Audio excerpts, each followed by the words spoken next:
So question number 1. We have 2 square rooms and they have a floor area of 208 square meters. One room is 4 meters longer than each way than the other. So what I'm going to do here, I always like to draw a picture. So here's the 2 rooms.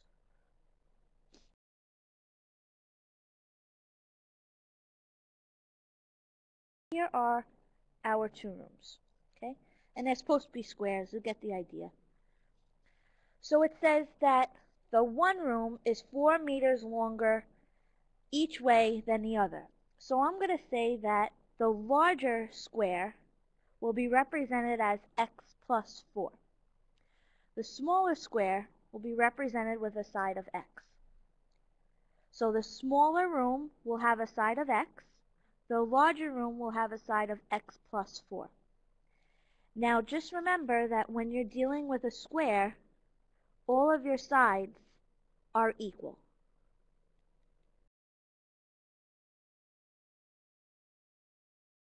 Okay? Now you notice on the right hand side I have the area of the square formula. Area of a square is equal to side square. So the 2 rooms have a total floor area. So whenever you see the word total, think of addition. So what we want to do is we want to set up the formula for area for both of these rooms, and we want to add them together. So the first room will have an area of x squared. The second room will have an area of x plus 4 squared. Any questions as to how we set up the area for both of these rooms?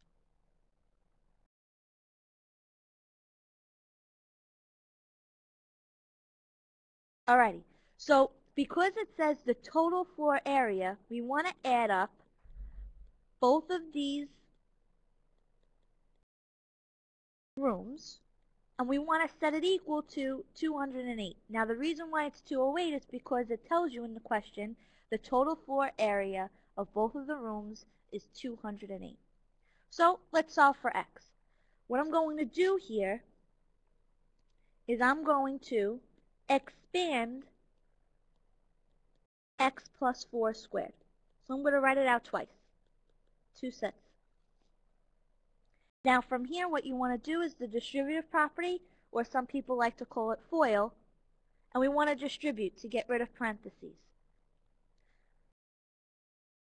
So x times x squared,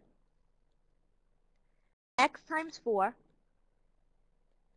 is 4x, 4 times x,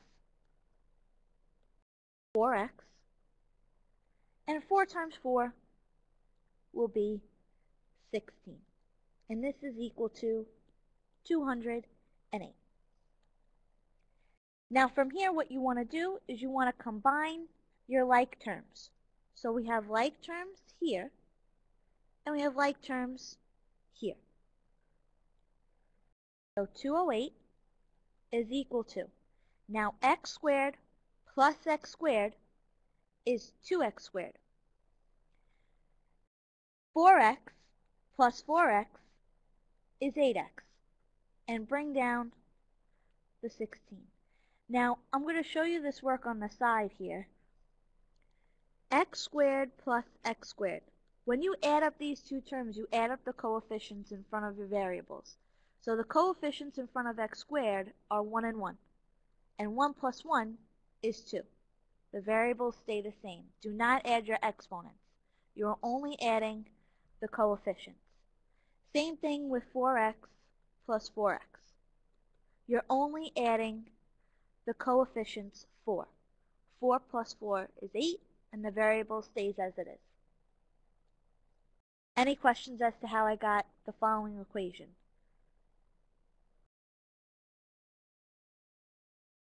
Now what you want to do from here, since you're solving for x, and your x has a power of 2, you want your equation equal to 0. So to set this equation equal to 0, I'm going to subtract 208 from both sides. So 0 is equal to 2x squared plus 8x minus 192. Okay? Now, the first rule that you want to do with factoring, because now we need to factor this, the first rule of factoring is to find a greatest common factor. And the greatest common factor in this equation is 2. So what I'm going to do here, I'm going to divide each of these terms by 2, because 2 is my greatest common factor. And that's the first rule of factoring. Always find a GCF. So we will be left with 0 is equal to x squared plus 4x minus 96. Now to factor this, what we need to do is we need to find factors of negative 96 that will add up to give us a positive 4. So factors of negative 96 will be positive 12 and negative 8. So factors of negative 96 that will add up to give us a 4 will be positive 12 and negative 8.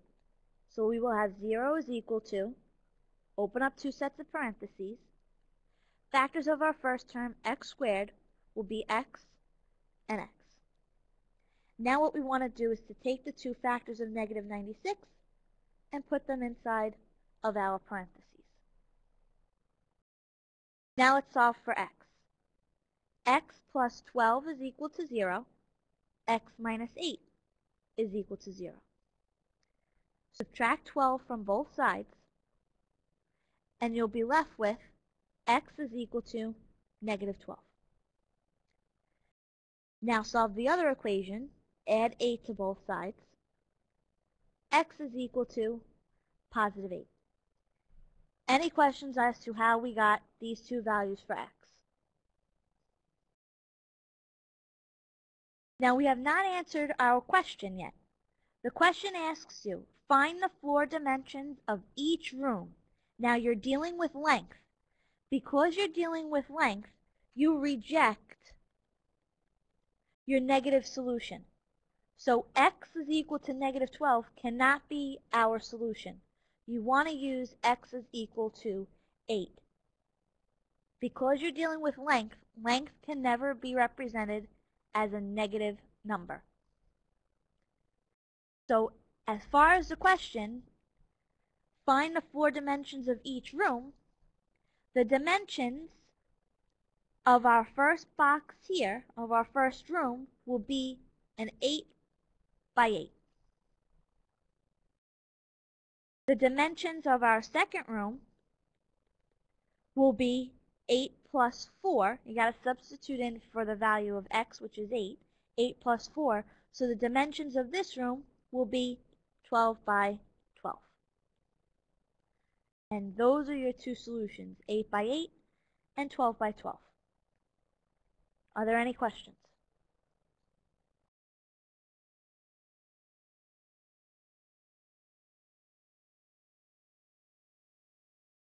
Any questions on problem number 1?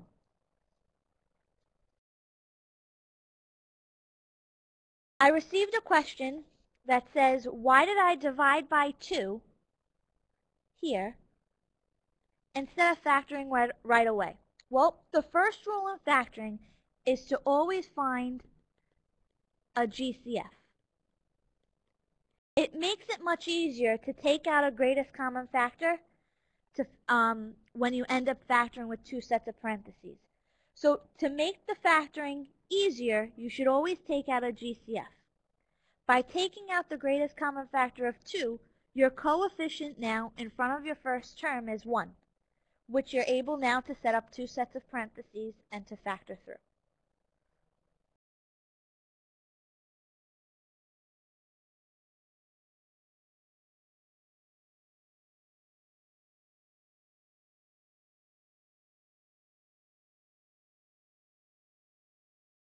The question that I received now is, how did I get the 4 and the 4?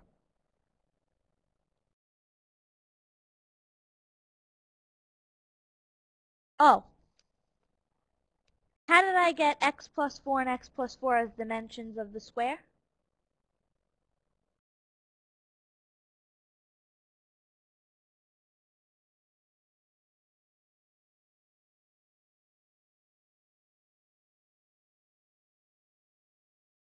Well, if the question is how did I receive the dimensions of the square being x plus 4, the reason why that is because it tells us that the one room is 4 meters longer each way than the other. You do not know the dimensions of the first room. So the first room is represented as x. So to represent the dimensions of the second room, it would be x plus 4 meters longer, which would be x plus 4.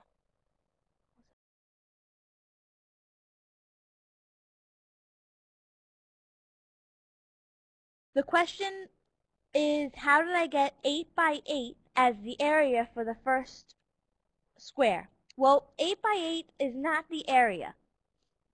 8 by 8 is not representing the area. 8 by 8 is representing the dimension. It's representing the dimension of the square. So that's exactly what they're asking us for. Find the dimensions of each room. And the first room, the dimensions of that room is an 8 by 8 meters.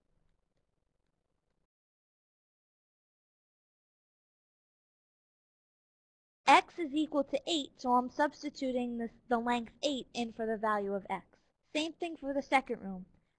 I substituted in the value for x, which is 8, into the dimensions for the second room, and you end up getting the length of each side of the square to be 12. So 8 plus 4 will give you 12. So that's how I got the dimension for the second room. Okay, question number 2.